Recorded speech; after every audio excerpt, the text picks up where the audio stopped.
All right, good afternoon. A very short while ago, our Secretary General received the Atatürk International Peace Award at a ceremony held at the Presidential Palace in Ankara. Mr. Guterres thanked the people and government of Türkiye for the honor, saying he accepts this award on behalf of the United Nations staff around the world who work every day to advance peace and deliver aid in the world's most dangerous places on behalf of peacekeepers sustaining fragile ceasefires. Upon receiving the award, he said that around the world we hear much talk of peace, but we see far too little of it. He warned that the region in which he was speaking is being pushed to the breaking point, adding that the massive military strike launched by the United States and Israel and the subsequent attacks by Iran on several countries, which were strongly condemned at the Security Council yesterday, constitute a grave threat to international peace and security and have caused an immense suffering for civilians. The Secretary General stressed that de-escalation and dialogue are the only way forward, urging all parties to cease hostilities, uphold international law, protect civilians, and return immediately to the negotiating table. Earlier in the day, the Secretary General discussed with Turkey's Foreign Minister Hakan Fidan and separately with President Erdogan these developments in the Middle East as well as other issues, including cooperation between UN and Türkiye, especially on refugee matters. As you know, this visit is part of the Secretary General's annual Ramadan Solidarity visit. He said he chose Türkiye as his final Ramadan Solidarity visit as Secretary General in recognition of the country's and its people's generosity in hosting millions of refugees, the largest number hosted by any country during his tenure at the United Nations. Today, he also engaged with representatives of non-governmental organizations supporting refugees. He also visited the Ankara Provincial Directorate of Migration, highlighting the importance of collaboration between NGOs and government institutions in assisting refugees. And he also met with the UN country team. Turning to the situation in the Middle East, our humanitarian colleagues remind us that the region is home to some of the largest numbers of people in need of humanitarian assistance globally. The recent escalation risks deepening civilian suffering and causing further damage to already fragile civilian infrastructure. According to UNHCR, more than 4.1 million people have been internally displaced in Afghanistan, Iran, Lebanon, and Pakistan since the beginning of the escalation. Additionally, some 117,000 people have sought refuge in another country. It's important to note that these numbers are based on data provided to us by authorities. We and our humanitarian partners are continuing to provide humanitarian aid to people impacted across several countries and remain ready to ramp up our response in support of national authorities where needed. The UN, and just on Iran alone, our colleagues at UNHCR is telling us that between 600,000 and 1 million Iranian households are now temporarily displaced inside their country as a result of the ongoing conflict. This is a preliminary assessment, and that adds up to about 3.2 million people. UNHCR says most of them are reportedly fleeing from Tehran and other major and urban areas towards the north of the country and rural areas to seek safety. They said this figure is likely to continue to rise as hostilities persist, adding that, as you can imagine, it will just add yet another level of humanitarian needs. Also affected are refugee families hosted in Iran. Most of them are Afghans who are particularly vulnerable given their already precarious situation and limited support networks. UNHCR is adapting its response to these growing needs, working with national authorities and partners to assess emerging needs and strengthening preparedness as population movement increases. We join them in emphasizing the urgent need to protect civilians, maintain humanitarian access, and ensure that borders remain open to those seeking safety in line with a country's international obligations. Also from Lebanon, our humanitarian colleagues tell us that the situation remains highly volatile, and as you can imagine, humanitarian needs are growing by the day as more people continue to be displaced. Government figures in Lebanon estimate that more than 816,000 human beings have registered themselves as displaced, including, that number includes about 285,000 children. Over 125,000 people are taking shelter in nearly 600 collective centers. The overall number of people actually being displaced in Lebanon is likely higher. We and our partners, together with national and local authorities, are scaling up urgent assistance to help people who fled their homes. As of yesterday, 600,000 hot meals and 18,000 ready-to-eat food kits have been distributed, while almost 60,000 mattresses, 39,000 sleeping mats, and 59,000 blankets have been provided to people who need them. In addition, tens of thousands of hygiene kits have been delivered to hundreds of shelters.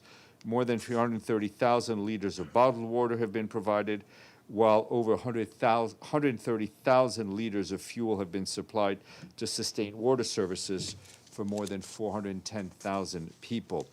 Once again, we urge the need for de-escalation. All parties must respect international humanitarian law, including the protection of civilians, humanitarian facilities, humanitarian workers, and healthcare facilities. Humanitarian access must be safe, it must be unhindered, and it must be sustained so that we can reach people in need. As we told you yesterday, Tom Fletcher, the Undersecretary General for Humanitarian Affairs, announced a $15 million allocation from the UN's Global Emergency Fund, but we urgently need more resources to sustain our operations, as they are very likely to grow. And on the peacekeeping end, the UN mission peacekeeping mission in Lebanon, UNIFIL, tells us that they're deeply concerned about the serious escalation of hostilities across the Blue Line just last night. Our peacekeepers detected more than 120 projectiles launched from Lebanese territory towards Israel, and 7 Israeli air attacks, and over 120 incidents of artillery fired in response. UNIFIL stressed that all of these acts are a serious violation of Security Council Resolution 1701. Our peacekeepers remain on the ground, impartially monitoring and reporting developments, liaising between the parties, and where possible, facilitating humanitarian support and the protection of civilians. Also today, UNIFIL notes that high risks to peacekeepers are continuing as the fighting continues. Yesterday, an explosion occurred approximately 15 meters from a UN position in Sector East. Thankfully, no injuries were reported. Regarding the March 6th incident that saw in which 3 Ghanaian peacekeepers were injured, our own investigation is underway, and it will take some time. The injured peacekeepers, as you know, are recovering, including one who was sent for further medical treatment in a hospital in Beirut. We continue to stress the obligations of all sides to ensure the safety and security of UN personnel and guarantee that civilians across the Blue Line and UN premises should never be targeted. We also continue to urge the parties to end hostilities and recommit to the full implementation of Resolution 1701 for the safety and security of civilians on both sides of the Blue Line. UNIFIL remains in close contact with Lebanese and Israeli officials as we are prepared to support them in any way we can to lower the tensions and the conflict. Turning to Gaza, our OCHA colleagues warn that the situation there remains dire despite our best efforts to reach people in need. Strikes, shelling, and gunfire continue to be reported across the Gaza Strip, resulting in Palestinian civilian casualties. Last night, shelling reportedly hit a site for displaced people in western Gaza City, resulting in at least 1 death and multiple injuries. A fire broke out as a result, damaging dozens of tents. Our partners leading on food security warn that market supply remains constrained.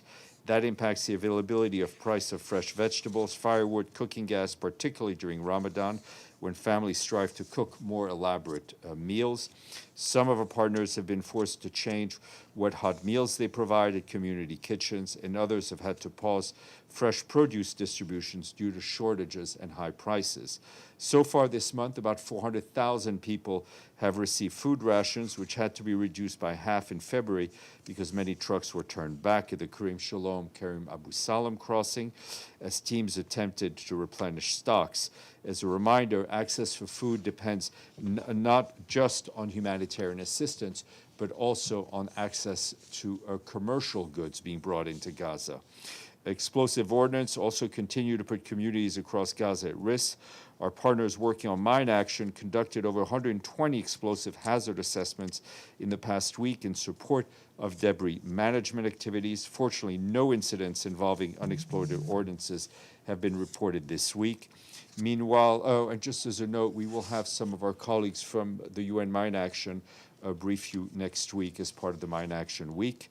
Meanwhile, Karim Shalom, Karim Abu Salam crossing remains the only operational crossing from the entry of humanitarian cargo.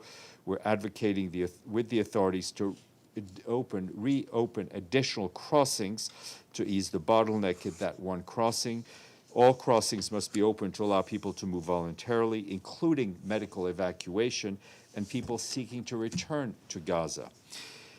And from Sudan, where the situation remains dire as well, our humanitarian colleagues tell us that escalating drone strikes across several parts of the country are exacting a growing toll on civilians. In West Kordofan, 2 strikes on Tuesday in the state capital, Al-Ufa, and in the locality of Al-Sunur reportedly caused dozens of casualties, as did additional strikes in El Obeid and Kordofan. Our humanitarian colleagues tell us that this level of violence continues to drive huge displacement. Since October of last year, nearly 133,000 people have been displaced across the region. That's what the International Organization of Migration is telling us. Despite insecurity, access challenges, and movement restrictions, our partners continue to reach displaced families with assistance across the Kordofan region. Local responders remain at the forefront of this work. Our partners working in health continue to operate clinics, provide essential medical services across Kordofan, enabling many displaced families who need care and to receive treatment. Drone strikes are also impacting civilians in White Nile State. Local sources report that 16 people were killed and 10 injured when drones struck multiple sites, including local schools in the village of Shukairi. Additional strikes were also reported in Ed Dewaim locality. And again, there our partners continue to scale up assistance despite the ongoing fighting. In January, UNICEF carried out a measles rubella vaccination campaign in South Sudan, South and North Darfur that protected 540,000 children. In addition, nearly 1 million people received safe drinking water, and close to 800,000 children were screened for malnutrition, with more than 225,000 children admitted for treatment for severe acute malnutrition. Once again, we call on all parties in this conflict and every other conflict to adhere to their obligations under international humanitarian law, including protecting civilians, safeguarding critical infrastructure, and ensuring rapid, safe, and unimpeded sustained humanitarian access. In the Democratic Republic of the Congo, our OCHA colleagues say that today they are deeply concerned by the impact of continued violence on civilians in Ituri province in the eastern part of the country. According to local partners, yesterday at least 10 civilians were killed around the Boulé locality in Djougou territory during armed clashes. Humanitarians also report that since early March, clashes in surrounding villages have killed at least 21 people and forced many more to flee. Displacement sites are becoming increasingly overcrowded. Local authorities in Plain Savo displacement site now hosts nearly 136,000 people, double the number that was recorded just 2 months ago. In this situation, our partners continue to provide health care, nutrition support, water and hygiene sanitation services at the site. However, as you can imagine, humanitarian access remains severely restricted due to insecurity. Since March 8th, our partners have been unable to safely access Plain Savo following a new surge in violence, and as of last night, fighting was reported just 2 kilometers away. We continue to reiterate that all parties must respect their obligations under international humanitarian law, including the protection of civilians and safety of humanitarian personnel and assets. Safe, predictable, and unimpeded access remains essential to prevent further deterioration of the situation. Just as a note, programming note, tomorrow 1 p.m. there'll be a briefing here by the President of the General Assembly, Annalena Baerbock. She'll update you at the end of the first week of the 70th session of the Commission on the Status of Women. We have a quiz today. There you go. Now I'm making you happy. This is a landlocked country, a small one, with a very high population density, yet despite its high population density, it ranks 190th out of 191 countries in terms of CO2 emissions per capita. And it is also one of the countries that is most vulnerable to climate shock. No. And also, it is the country where the man-eating crocodile Gustave was last seen in 2016. What continent? Come on, Chris. Who said what? Yes, Burundi. Burundi. Another notch for the Al Jazeera cameraman. All right, Chris, you're free to ask a question or to yield to Edie. All right, let's go. Edie. Thank you, Chris. The Secretary General is in a more convenient time zone to the Middle East now. Has he been making any calls to leaders to talk about efforts to end the war in Iran? I have no calls to share with you as of today. Obviously, he's been it's been high on the agenda of his discussions with both the Turkish and the president and the Turkish foreign minister, and we hope to have more to announce a bit later. And on Gaza, are there any talks to try and reopen the Rafah crossing for medical evacuations, especially? Well, we you know, let me put it this way: we're continuing to press our Israeli counterparts to reopen, and our Egyptians, not only to reopen Rafah, but also to reopen the other crossings. Yes, Namo, and then Gabriel. Thank you, Stéphane. I have just one question on the Secretary General's visit to Turkey and the award he received. It was a peace award, right? The Atatürk Peace Award. Did he raise the issue of the Turkey-PKK peace process with the Turkish officials, and why it hasn't made a lot of progress in recent weeks I and will months? try to see if it was raised in the discussions, but obviously you have the remarks, so you know what he said in the public ceremony. Gabriel. Thank you, Steph. It's been almost 2 weeks since the school in southern Iran was hit. I know you guys have not got there. You're not involved in it. However, there is reporting that it was the U.S. That struck the school. What role do you foresee the UN playing in the coming days, weeks, or months in trying to bring any sort of accountability or verification to this incident? Well, we look forward to the U.S. sharing the conclusion of that investigation, as we've seen public acknowledgement that there is an investigation going on. So, do you have another question? If you don't mind. I know you're not the spokesperson for FIFA, but I'm going to ask you this anyway. France will win the World Cup, if that was the question. Okay. Can I quote you on that? You can. Yeah. Too late. Yeah, true. I know the Secretary General has spoken a lot about the value of sport in bringing people together. The President of the United States said in a post on social media that the team from Iran is welcome at the World Cup, but he says, and I quote, "I really don't believe it is appropriate that they be here for their own life and safety," end quote. Again, I know you're not the spokesperson for FIFA, but what is the reaction of the Secretary General on that? Look, I'm not sure I fully understand what the post means, but what I can tell you is that indeed the World Cup, like the Olympics, if Iftikhar was here, I would mention the Cricket World Cup, of course. All of these are tremendous events that can bring people together, and it is incumbent on both the organizing committees and the host countries, in this case the US, Canada, and Mexico, to ensure that all the teams are welcomed, both physically and in spirit. Ephraim, and then... Thank you, Steph. Yep. On the investigation into the attack on UNIFIL, who's doing exactly the investigating?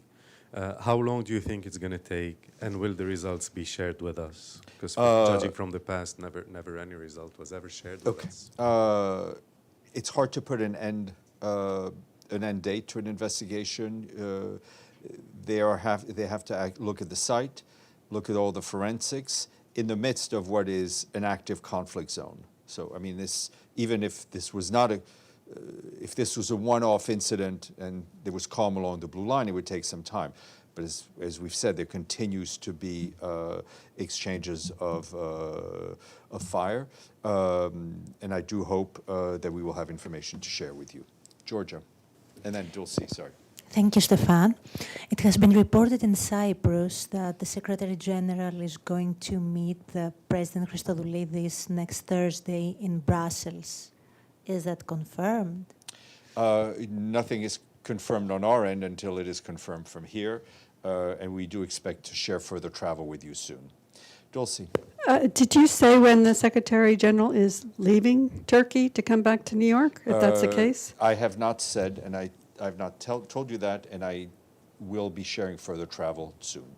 So he'll be staying on? I will share further travel soon. Madame in the front row. Thank you, Steph. Last night, Israel attacked Ramlat al-Bayda, which was being described like as a massacre on the beach in Lebanon. Do you have any comment on that? Or condemnation? Yes, I mean we've condemned and we continue to condemn all the killings of civilians, and I think I referred to that particular attack in my opening. Oh, okay, I missed that. And one more thing. Reporting from Israel is suggesting that they're dropping charges against soldiers that were accused of sexually assaulting a Palestinian prisoner. Do you have a comment on that? I haven't seen that report, but I think everyone who potentially has committed abuse needs to be held to account. Yes, sir. Thank you. The resolution on Iran adopted yesterday at the Security Council was sponsored by 135 countries. Is this the highest number of co-sponsors for the resolution? Yes, it beat out the resolution. So in terms of Security Council resolutions, it beat out the Security Council resolution passed during the Ebola crisis, which I believe had 134 co-sponsors. This one had 135. Sorry, number. Yes, sir. Thank you. Yes, sir. Okay. All right. See you soonish. I mean, tomorrow. You know where to find me if you need me. What?